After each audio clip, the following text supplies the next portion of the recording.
You sit down to send one email, and suddenly it's 90 minutes later.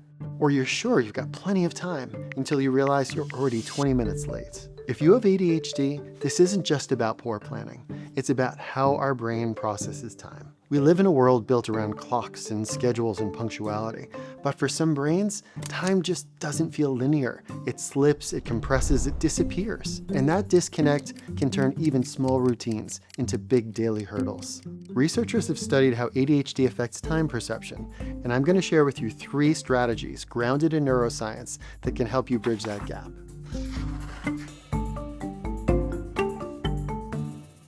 I'm Dr. Andy Kahn. I'm a licensed psychologist with over 25 years of experience helping people build systems that actually work for how their brains experience time. People with ADHD struggle in a key area known as executive function.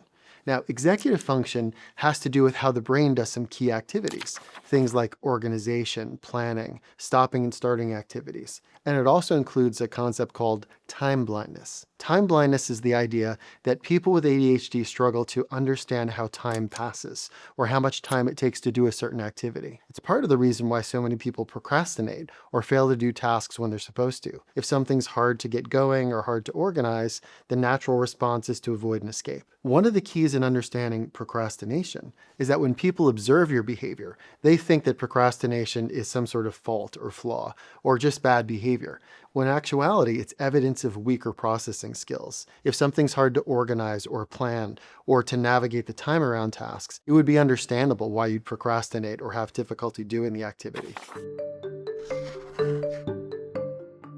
The world we live in rewards and demands punctuality and organization. And this implies the need for rigid systems to do things just so. Well, ultimately, that's a bad match for neurodivergent brains. These challenges aren't some moral failure or bad behavior. They're a processing challenge that we have in our brains that makes us less able to do activities. So it's nothing wrong with you. It's something that's wrong with how your brain processes information. Environmental failures are a big reason why neurodivergent folks struggle in their daily functioning and getting the help they need. Schools, workplaces, they assume we can all manage our time or executive function. Organization and time management, breaking down tasks, these aren't automatic things. For many brains, they don't happen naturally and need support. So to support these tasks with strategies and approaches, it isn't cheating. It's just supporting the work in the ways that our brains process information. So here are 3 practical strategies based in neuroscience that you can use for managing time. I've seen these help again and again, and I use them all the time in my daily life. Number 1, externalize time. This is about using visual cues like a visual countdown, timers, alarms, and analog clocks to help us become more aware of time. See, the key here is about cueing ourselves, providing us with something to see, something to focus on that allows us to understand time. When we use a visual countdown clock, what you would typically see is instead of just the moving hand of the clock, you'll actually see an amount of color, which represents time evaporating as time is being used. For the ADHD brain, it's very hard to see just the sweep of a hand, but the color going away gives us extra information about, wow, time is moving quickly. Similarly, alarms can be really helpful in providing you an auditory cue, setting an alarm for important things like a meeting you absolutely can't miss. So getting that cue can say, hey, stop. Time to move on to the next activity. These are really strong cues, but can be super helpful in moving between tasks. Number 2, habit stacking.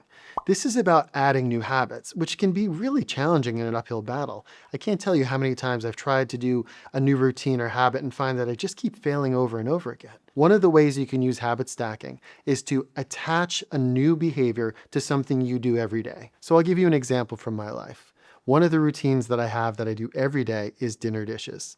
One of the things I'm trying to develop is the routine to brush my dog's teeth. So each night when I get finished doing the dinner dishes, I make sure that next to the dishcloth is my dog's toothbrush and toothpaste.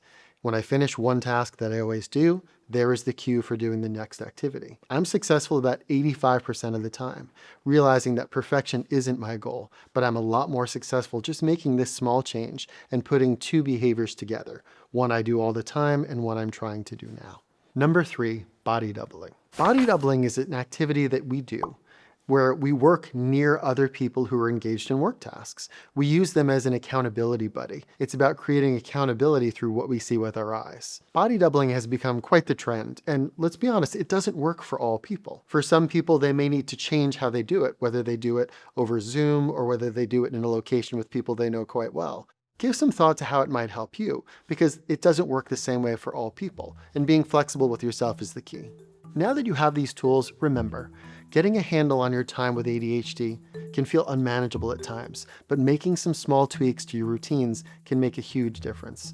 Start your planning process by giving yourself grace, and turn what used to be shame into simple planning. Using timers or other tools to help your brains do things it doesn't naturally do on its own is a strategy and not some sort of crutch.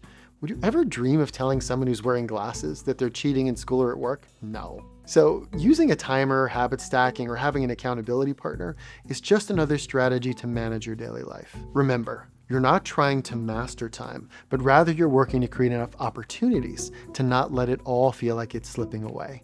And that's not just possible, it's powerful.